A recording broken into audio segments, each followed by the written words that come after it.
Welcome back to John Cleese Car Audi's YouTube channel. This video is all about how we're going to swap out this really antiquated tiny 7-inch, I don't even think it's 7-inch, you know, 6-inch roughly screen in this Mercedes and put in a brand new, well, it's a new brand to us called ZZ2 or ZZ2 depending on where you are in the world, and they have brought out replacement screens that are Linux based, not Android based, so less to go wrong, more software stability, and generally it's not trying to do so much. It is a much larger screen, 10.25 inch if I remember correctly, touch screen, still works through the factory controls, still displays the Mercedes operating system, but gives you wireless Apple CarPlay and wireless Android Auto, which is all you really need. You know, all the extras like Netflix and all the video apps are generally what make these units unstable by allowing you to download as many apps as you want to. Keep watching, and we're going to give you some feedback on what we truly think about this replacement screen and whether we're going to be taking it out straight after we fitted it. And also I've just noticed this car's got a reverse camera already fitted, which I'm using right now.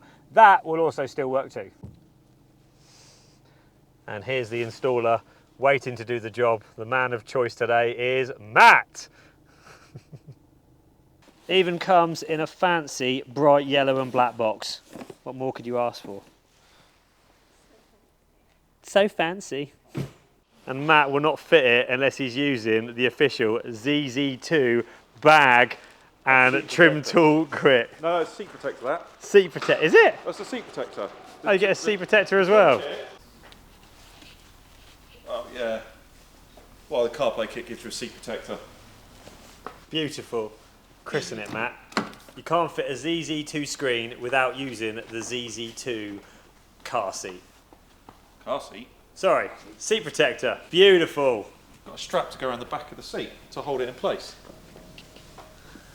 Before. I said so. You've got to get in there with your man ZZ2 bag and you've got to fit it. Oh, hello. What's the story with this golf?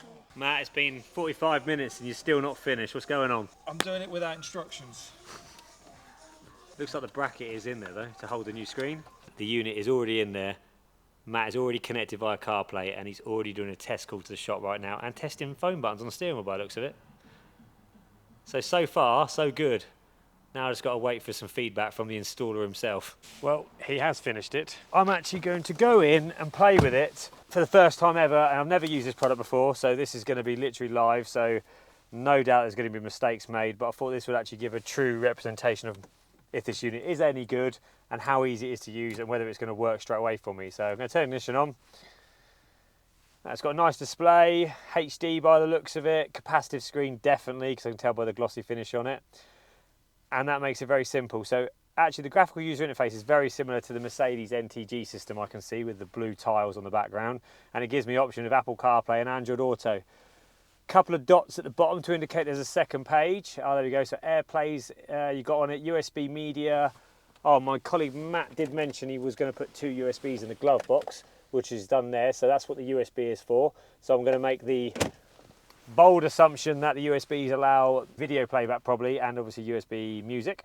Screen mirroring, quite obvious. It's going to offer screen mirroring from compatible phones. I will double check that, but I'm pretty sure that's going to be Android only screen mirroring. Maybe Apple, or I think AirPlay is going to be the Apple's version of screen mirroring. The screen mirroring is going to be for Android, and obviously Bluetooth is Bluetooth. So there's got some icons along the bottom down here. So if I actually go to settings,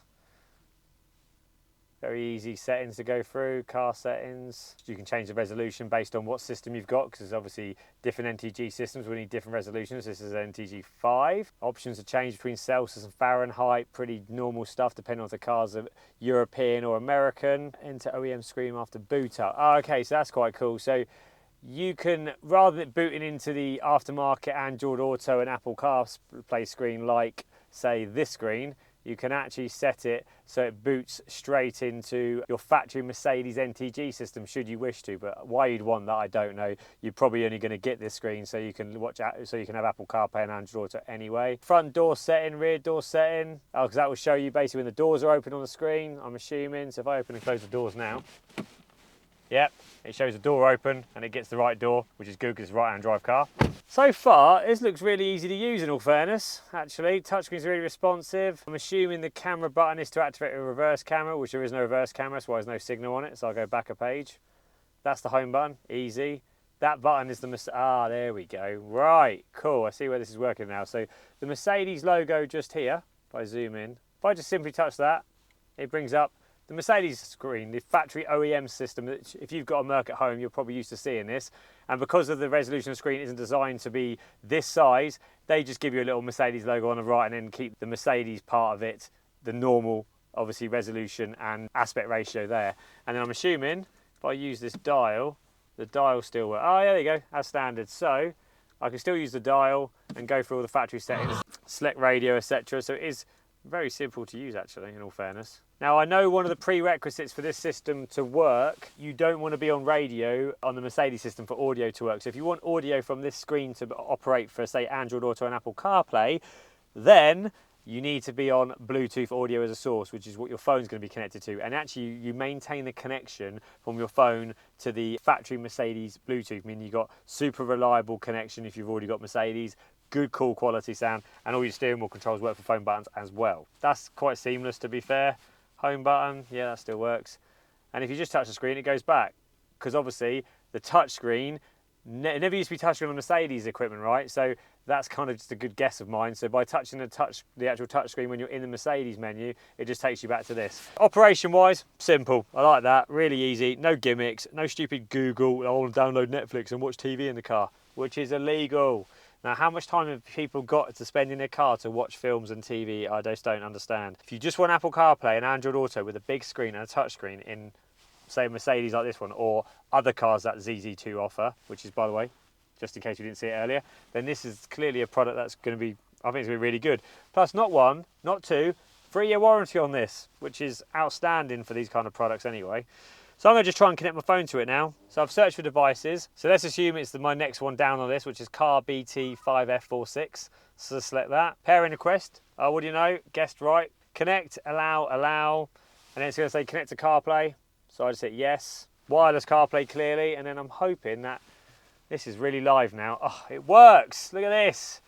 I love it when these go swimmingly well from beginning to end. But like I said, I've never used it before, never touched it, and I'm just playing with it out of the box, and it is actually very intuitive to use, actually, in all fairness. So now I've got access to Apple CarPlay on a nice big 10-inch screen that's extremely responsive. So display, I'm going to guess it's going to take me back to the home screen. Yep, that's pretty obvious. Cool, so that's that. Now I've got access to maps. I like the fact my icons are actually in right-hand drive mode, which means it's closer to the right-hand side of the screen, not the left. I reckon in the settings of the display on here, you could probably change that somewhere around here anyway, but I won't do that now. I'm not going to bore you with too many details. So go CarPlay, scroll across, and then now I've got access to internet radio, Apple Maps and music. Like, what more could you possibly want? There's a little bit of a lag there, I noticed. It's not the end of the world. I'd expect some little things, but other than that, it's pretty quick overall, actually. Keep testing it. I'm just going to push it to its limits now, because this is iOS 26, so it's the new iOS system where I've got the widgets on the left as well. And what you can also do on iOS 26, now check this out. If you want something completely different for appearance, you can actually go to Customize Icons, go to Clear, and then go to, I think you can change it to purple, can't you? Customize Icons, Wallpaper, go purple, Set, and look, there you go, clear Apple icons and purple background. But that's actually Apple. As soon as you've got iOS 26, that'll work. Navigation looks great on this screen. It's not too big either, because what you don't want to do is a massive screen that takes over. So from my eye line, that is what I see. Okay, I know the camera's looking different for the video, but that is what I see.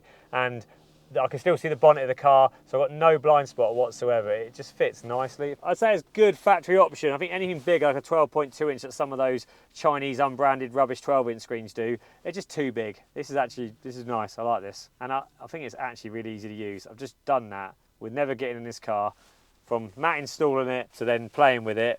It's an easy install. It's not cheap, just touches 4 figures, but yeah, it's a good reliable product. By looks, well, I'm not going to say that's wrong, because I don't know if it's reliable yet, because I've only just got it, it's our first one.